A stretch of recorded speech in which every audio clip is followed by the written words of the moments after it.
7주차 3교시 수업 이어서 진행하도록 하겠습니다. 자, 자원봉사 활동은 일종의 사회공헌 활동이라고도 볼 수 있겠죠.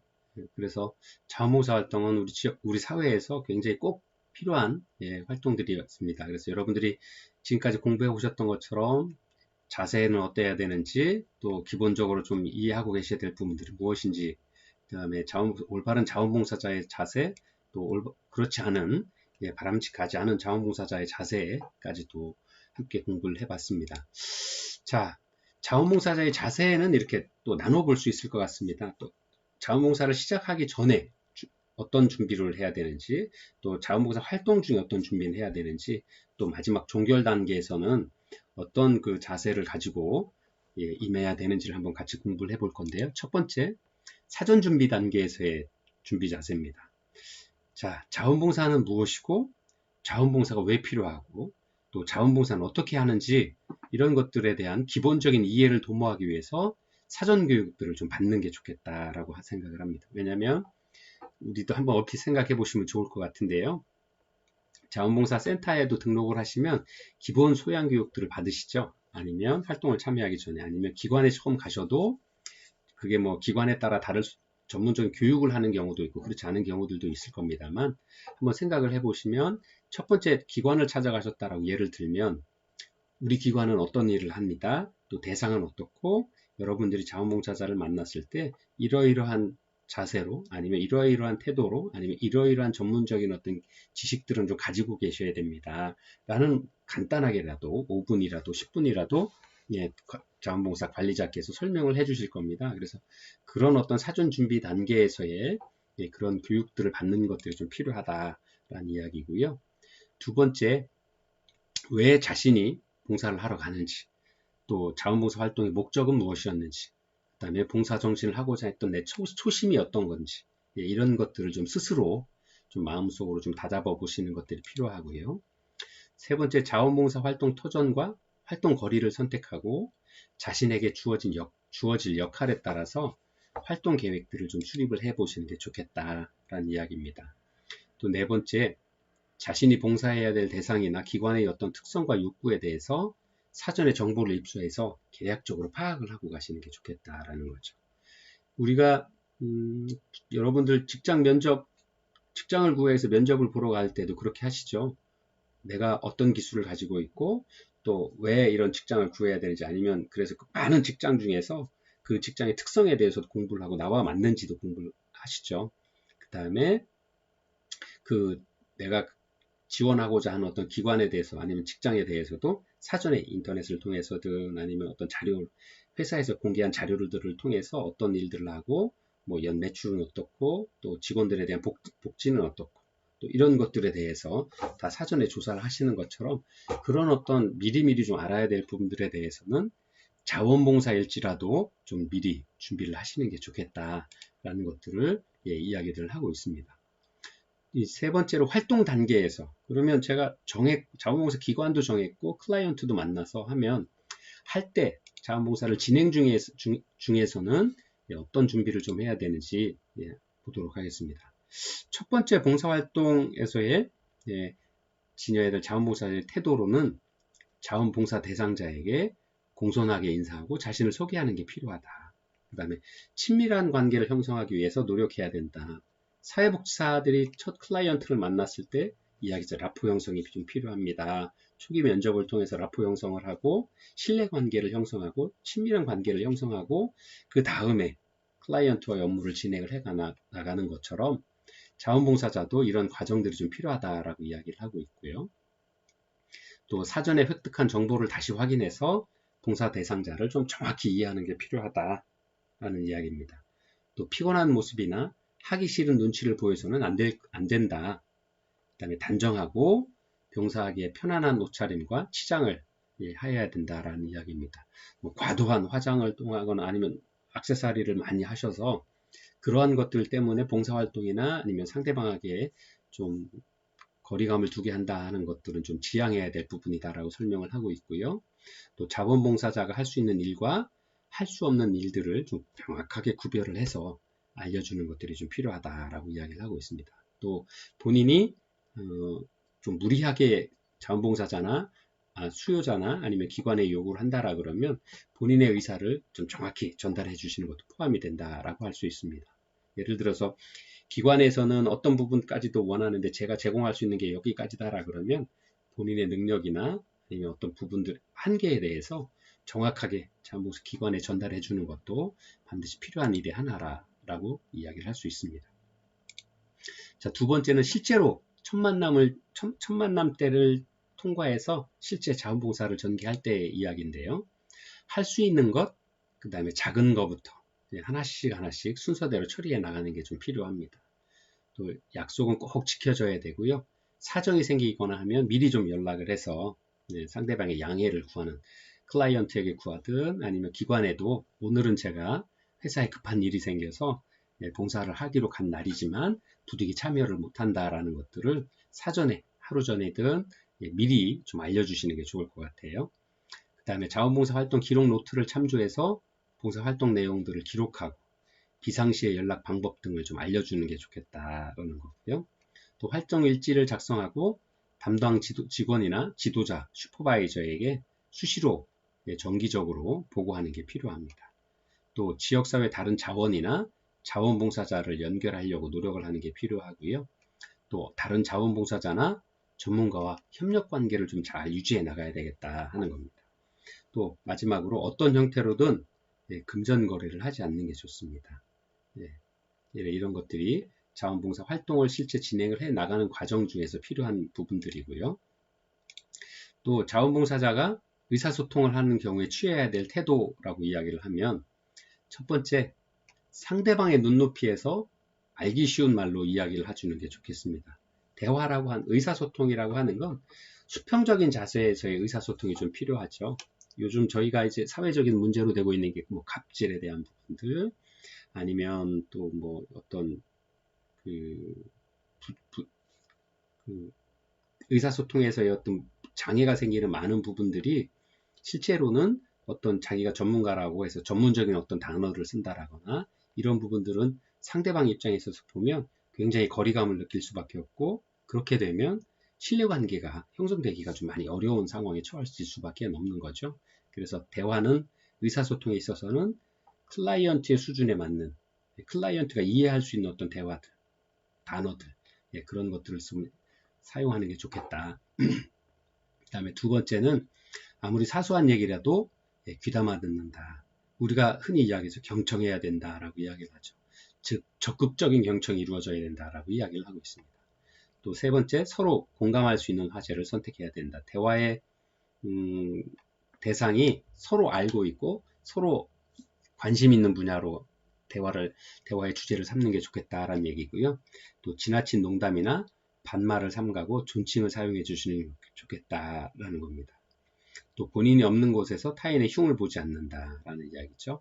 그 다음에 봉사 대상자의 사적인 비밀을 철저히 보장해야 된다라는 겁니다. 또 봉사 대상자의 성격이 좀 독특하더라도 한꺼번에 바꾸려 하지 않는다라는 거죠. 즉 수용을 해야 된다라는 거죠. 이제 조금 이따가도 설명을 드릴 건데요. 클라이언트의 말씀에 귀담아 경청해야 되고 수용해야 돼요. 그 사람의 있는 모습들, 클라이언트의 모습을 있는 그대로 받아들여야 돼요. 제가 비평가해야 되죠. 평가하거나 제 기준에 맞춰서 바꾸려고 하면 안 된다라는 이야기 있고요. 또 무슨 일이든지 익숙해질 때까지는 봉사 대상자에게 물어본 후에 수행을 하시는 것이 좋겠다 하는 이런 태도들이 좀 필요하다라는 것들을 주장을 하고 있습니다.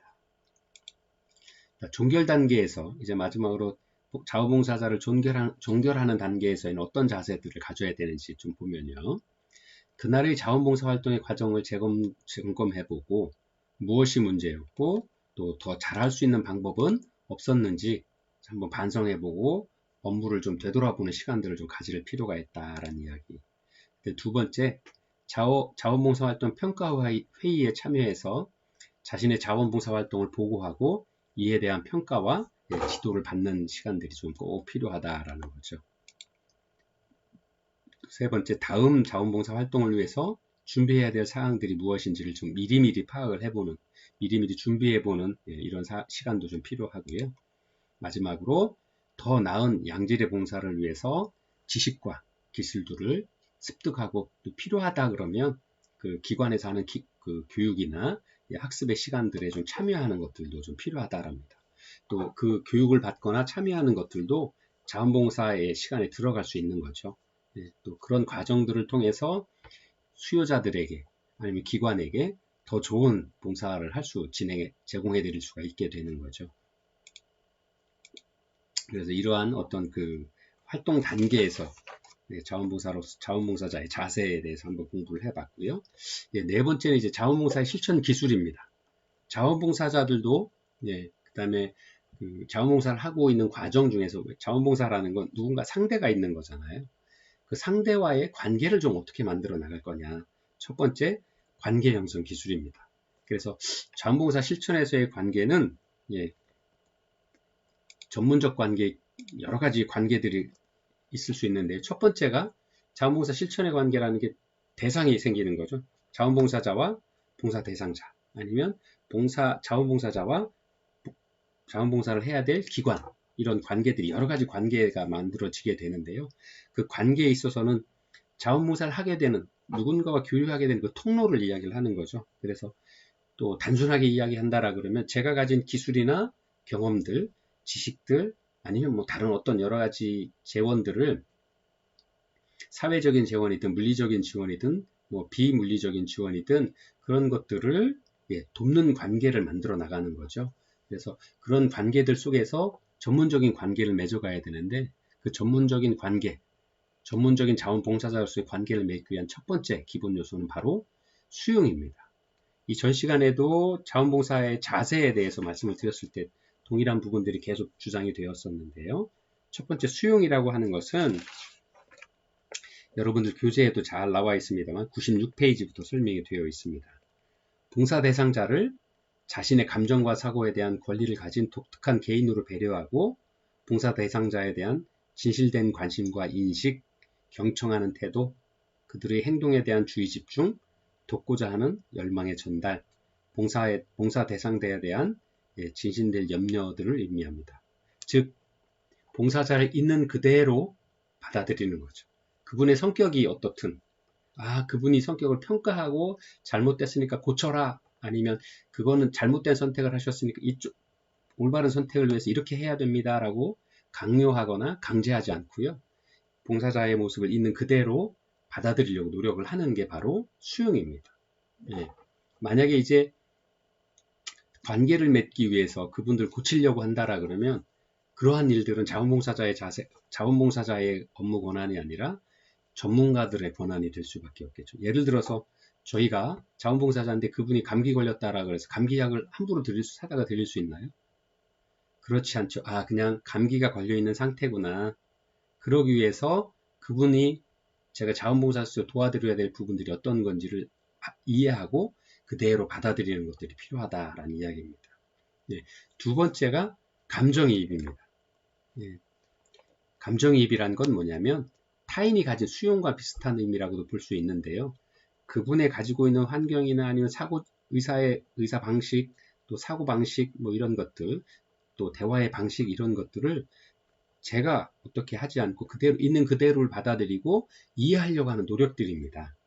여러분들 교재에도 감정이입을 위한 공감적 반응의 예라고 나와 있는데요. 제가 한번 읽어보겠습니다. 제가 보기에는 이렇게 생각을 하시는 것 같군요. 또는 뭐뭐라고 생각하신 것 같은데 맞나요? 라고 물어볼 수 있는 거죠. 그래서 그분의 생각을 비판하지 않고 그대로 받아들여서 저도 동일한 감정으로 이해하기 위한 노력들을 하기 위한 거죠. 선생님이 하신 말씀이 뭐뭐라고 하는 의미인 것 같은데 그런가요? 라고 여쭤볼 수 있는 거죠. 또 당신의 말을 들어보니 당신이 그때는 굉장히 서운하게 또는 화가 나게 아니면 감사하게 라고 느끼신 것 같은데 맞나요? 라고 물어볼 수 있는 거죠. 그 다음에 저에게는 뭐뭐 하신다는 걸로 들리는데 그에 대해서 좀 더 이야기해 주시겠어요? 저는 당신에 대해서 관심이 있습니다 라는 어떤 이런 것들을 언어적인 표현을 통해서 전달하는 거죠. 즉 타인의 감정과 생각에 동화할 수 있도록 자신을 투사시켜서 보여줄 수 있는 어떤 이런 부분들을 바로 감정이입이다 라고 우리는 이야기하고 있습니다. 세 번째, 진실성입니다. 자원봉사 대상자, 클라이언트에게 신뢰를 얻을 수 있어야 되겠죠. 즉, 우리는 늘 라포 형성해야 된다라고 이야기를 하는데, 그 라포 형성이 바로, 신뢰감, 진실성, 이렇게 이야기를 할 수 있습니다. 네 번째가 권한입니다. 아무래도 자원봉사자라고 해도 자원봉사자가 클라이언트에 만났을 때 업무에 있어서 일정 부분들은 선택을 하거나 취사 선택할 수 있는 어떤 힘들이 있는 거죠. 아니면 그 관계의 시작과 발달에 있어서 본인이 어떤 힘을 가질 수 있어야만 올바른 관계들을 맺어갈 수 있는 거죠. 그래서 그런 것들을 보고 이제 권한이다라고 이야기를 합니다. 그래서 이 권한이라고 하는 건 자원봉사자가 봉사자에게 미칠 수 있는 어떤 영향력, 이런 것들을 의미할 수 있다라고 합니다. 전문적인 어떤 경험들, 아니면 어떤 본인이 가지고 있는 지식들, 이런 것들도 일부 권한에 포함될 수가 있는 거죠. 그래서 이렇게 전문적 관계를 맺기 위해서는 수용하는 마음, 또 감정이입의 기술, 또 진실성, 그 다음에 권한, 이렇게 4가지 정도의 기본 요소들이 갖추어져야 된다라고 이야기들을 하고 있습니다. 자, 세 번째로는 이제 관계 형성의 원칙입니다. 아마 여러분들 이제 사회복지를 공부를 하시면서 실천 기술론 이런 것들을 같이 공부를 하시게 될 건데요.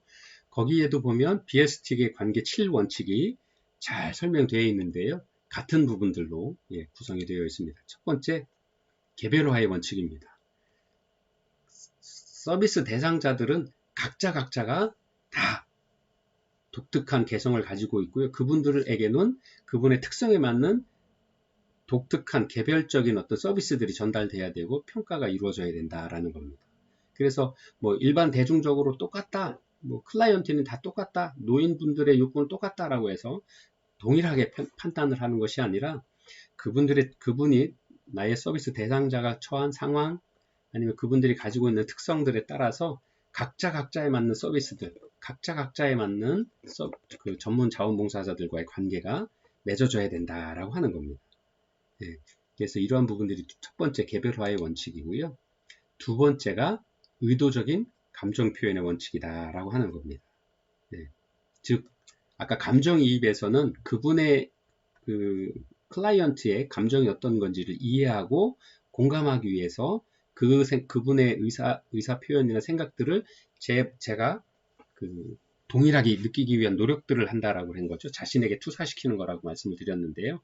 의도적인 감정 표현도 비슷한 개념으로 어떻게 된 거냐면 자원봉사 대상자로 하여금 자신의 생각들이나 감정, 특히나 이제 부정적인 부분들까지도 포함해서 그분들의 표현들이 잘 이루어질 수 있도록 해드려야 된다라는 겁니다. 그래야만 서로 누구나 관계를 맺을 때 그렇죠.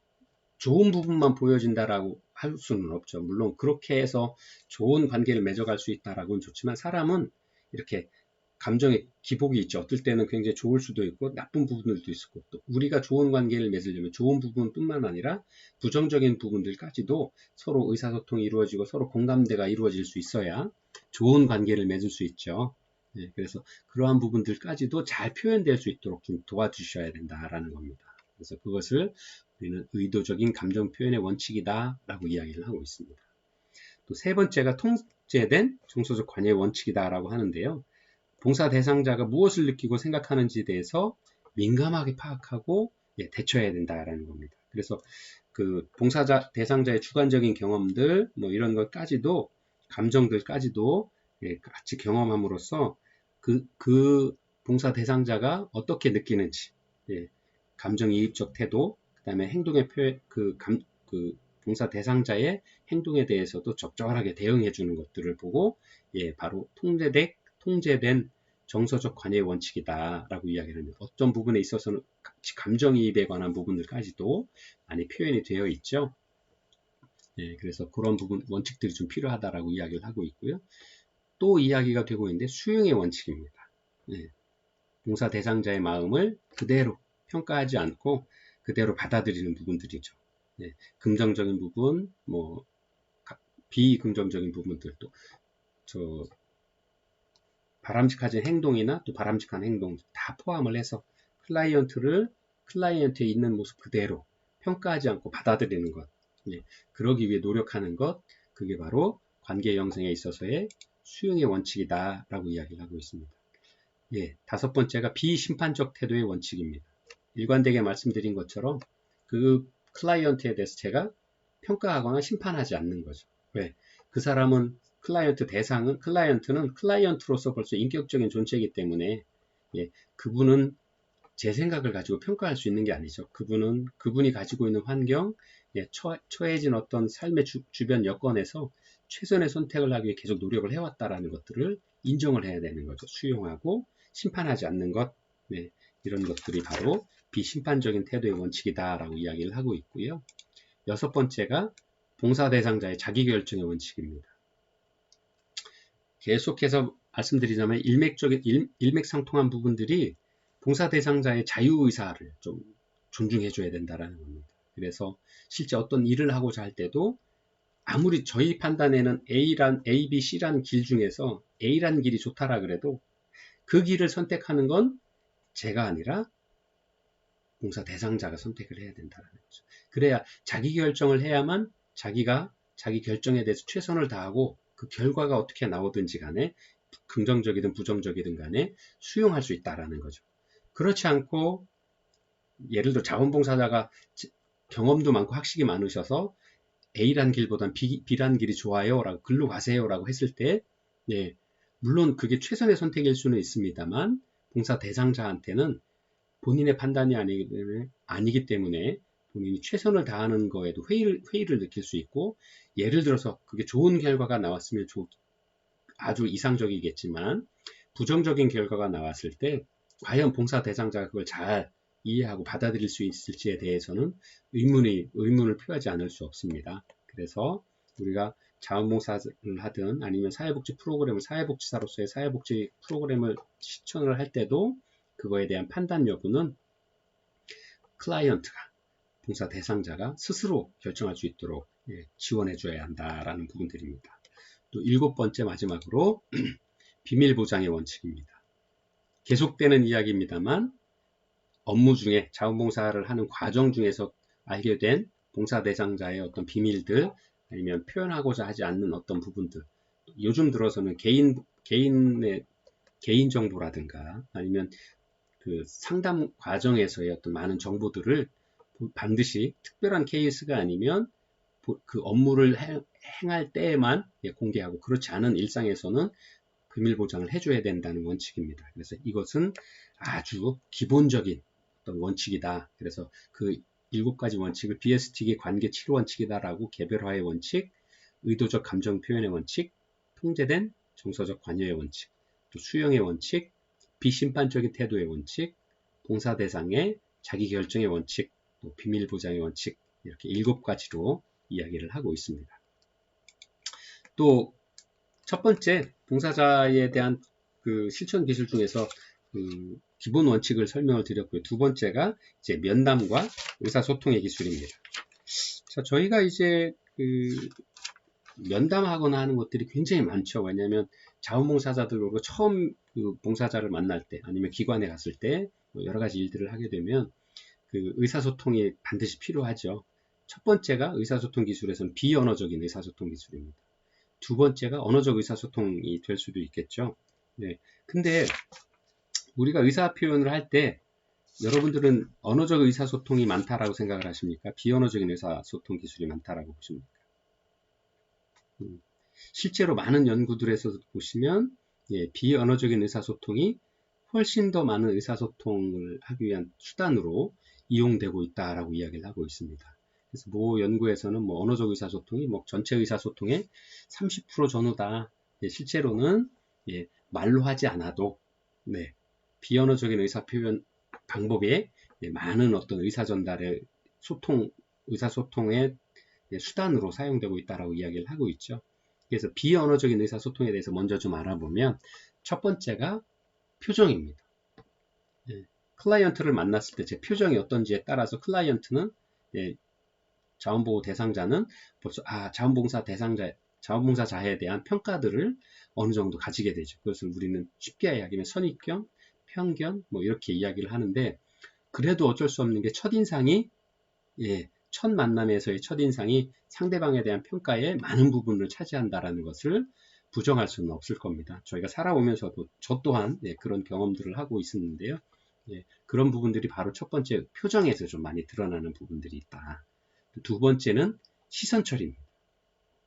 첫 번째 만나 정말 감사하는지에 대해서 저와 눈을 마주치면서 이야기를 하는 것과 다른 데 보면서 반갑습니다, 안녕하세요 하는 거는 느낌에 있어서 의사소통의 기술에 있어서 많은 부분들을 달리 평가할 수밖에 없도록 만듭니다. 그래서 시선을 좀 마주치면서 정감 어린 시선으로 정감 어린 표정으로 이야기하는 것들이 좀 필요하다. 그 다음에 세 번째가 태도와 자세입니다. 저희는 많은 것들을 공부를 했죠. 이렇게 상대방과 이야기할 때 팔짱을 낀다거나 아니면 시선도 마주치지 않고 팔짱 끼고 듣기 싫다는 뜻으로 이런 어떤 처리를 하는 부분들에 있어서 상대방에 대한 제 본인의 감정이나 의사를 표현하는 어떤 부분들이 많이 평가가 될 수 있을 겁니다. 그래서 비언어적인 의사소통에 있어서는 표정, 시선, 그 다음에 태도 및 자세에서 자원봉사자와 자원봉사 대상자 간의 의사 표현들을 많이 편안하게 할 수도 있고 불편하게 할 수도 있을 겁니다. 그래서 이런 부분들을 좀 많이 숙고하셔서 주의하셔야 될 필요가 있다라고 말씀을 좀 드리고요. 두 번째가 언어적인 의사소통입니다. 첫 번째 언어적인 의사소통을 통해서는 상대방의 말을 잘 듣고 있다, 열심히 듣고 있다라는 이 경청의 모습들을 좀 보여주는 게 좋고요. 두 번째는 인도입니다. 잘 듣고 또 적극적으로 듣고 있습니다라는 걸 보여주고 때로는 이분이 클라이언트 대상자가 의도하고자 하는 표현들이 어떤 건지 또 그런 것들을 잘 스스럼 없이 처음 만나든 아니면 제가 자원봉사자임에도 불구하고 잘 표현할 수 있도록 잘 끌어주시는 거죠. 그 다음에 적극적으로 제가 듣고 있습니다. 그 다음에 그런 것들의 대화에 있어서도 제가 적극적으로 잘 참여하고 있습니다라는 것들을 보여주는 것들이 좀 필요합니다. 그래서 이런 것들을 좀 인도다라고 표현을 하고 있고요. 세 번째가 반영입니다. 반영은 그 사람의 입장을 유리를 통해서 보여주듯이 보여주는 거죠. 그래서 그 자원봉사 대상자의 의사 표현이나 어떤 그런 관심들을 좀 마치 상대방의 거울을 보는 것처럼 제가 잘 열심히 듣고 있고 대화를 잘 하도록 끌어가고 있고 또 상대방이 말하는 대상자가 말하고 있는 부분들에 대해서 잘 공감하고 이해하면서 끄떡끄떡 한다거나 그러시군요, 그때 감정은 그러셨군요 라고 이야기를 해줌으로써 저 사람이 나의 모습 나의 감정들을 이해하고 있구나 하는 것들을 느낄 수 있도록 만들어주는 게 바로 반영이다 라고 이야기를 하고 있습니다. 또 네 번째는 직면이라고 하는데요. 때때로 상대방의 대상자가 가지고 있는 문제들을 문제다라고 인식하지 못하는 경우도 생길 수 있습니다. 아니면 문제인지를 알고 있지만 그거를 회피하거나 돌아가려고 하는 경우들이 있죠. 그럴 때는 필요에 의해서는 현재 말씀하신 것들이 이러이러한 부분들이 좀 많이 어려움을 겪고 계신 거고 이런 것들을 도움받길 원하시는 거죠 라고 정리해서 그분 앞에 딱 내주실 필요도 있습니다. 아니면 보통 자원봉사 대상자들은 필요하지만 이러이러한 게 필요하긴 한데 하고 거기서 말을 좀 안 하시거나 상대방이 자원봉사자가 알아서 뭘 해주기를 바라시는 경우들도 있죠. 그래서 그렇게 표현을 에둘러 하시기도 합니다. 그러면 때로는 그러한 어떤 에둘러 표현하는 것들은 이러이러한 걸 원하시는 거죠 라고 되물어서 그분이 원하는 걸 무엇인지 구체적으로 정확하게 의사표현을 할 수 있도록 하는 것들도 필요한데요.